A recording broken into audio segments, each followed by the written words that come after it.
Okay, I'm just going to do two kind of quick reviews before I head to bed tonight. It's almost 3 o'clock in the morning, but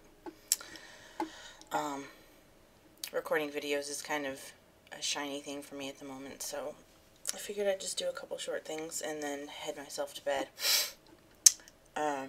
This game is Ore no Shita de Agake, and it's one of my favorite BL games, period. It might be my favorite. I think Kichiku Megane is giving it a run for its money, but I knew about this one first, and it's kind of a little bit special. So this particular game is, it revolves around the protagonist, God, I almost said Katsuya. Wrong game. Kurosaki Ichiya. And he's a wealthy financial executive. And the basic point of the game is that you need to go around finding targets, quote unquote, and driving them into debt so that they will basically sell themselves to you, and then you can pretty much do whatever you want with them. That's about as much of a plot as you overall get, and that you really need. There are intricacies that go on about why Kurosaki is like that, you know, what happened to him in his past that made him such an asshole, because he really is an asshole. But you really don't need to know the finer points of the plot to enjoy the game. It does help, but it's not necessary. Some of that is also explored in the manga that was based on this game. The manga's a little brief, and I don't really care for it all that much, but it's kind of better than nothing. So I'm just going to concentrate on the game right now. The sound effects are a little loud. I think I'm going to see if I can turn the volume down.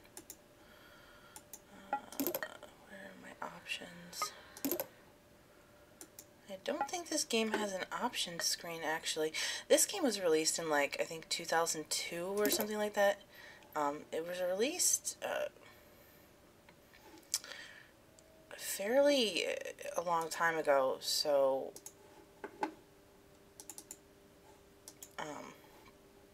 it doesn't have a lot of the extra features that games nowadays have. Sorry, I kind of screwed up there and accidentally exited. You know, here's the main menu. This option pops up once you've cleared a certain you know, part of the game. It basically lets you cheat. Instead of being just a straightforward visual novel where you just click, click, click, click, click, click, that's all you ever do, this also incorporates a little card minigame, and basically it lets you have a little bit of control, or lack thereof, over the disasters that befall your chosen targets. I'll get into that when I get to the gameplay part. This is kind of just an intro. But when this is turned on, you'll always inflict maximum debt to your targets. It's a little cheat that is really very helpful, because normally it's kind of difficult to indebt them. I did clear all this by myself. I downloaded a save file so that I wouldn't have to do it all over again, because it's just so time consuming and I don't have the time for it anymore. But I did clear this all on my own at one point.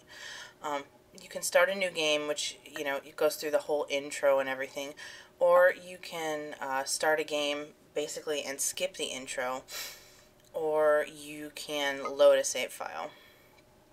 And then there's all the extra CG gallery and memories. This one actually appears to be missing a few memories, which I may have to go back through and try to get. It might just be something as minor as a couple of different lines of dialogue that have separate, and you can play the music. I do like the main theme. The PS2 version of the game actually has a vocal version of this done by Midori Hikaru, and who is the seiyuu for Kurosaki. And let's see, oh, this is some other random stuff. So let's actually just get into the game real quick, and I'll kind of walk you through it on the next video. When you're cheating, it pops this little bar up. So I'm going to stop here for right now, and then we'll come back to it. And I'll show you the actual gameplay, and then finish up, and then show you one other game before I hit the sack.